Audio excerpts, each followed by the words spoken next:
Jatuh. Jatuh. Alright. Lepas. Dengan tangan. Dia nampak adalah depan.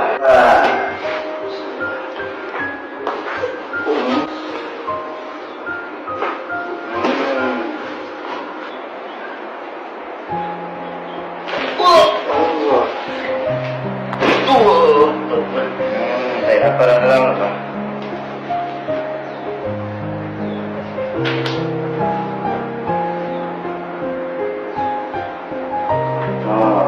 Pada 10 sakit dan tak keselesaan apa sebelum datang, sekarang berapa yang dah lega? 10 lega. Oh, okey, alhamdulillah. Paling di pinggang, Paling ketara. paling mudah. Sebab kita biasa bila kat buat kerja kan, pinggang kan berkait. Pinggang berkait, boleh tu macam tu kan. Kalau kita tak rasa, tapi kita rasa macam Macam free lah. free lah.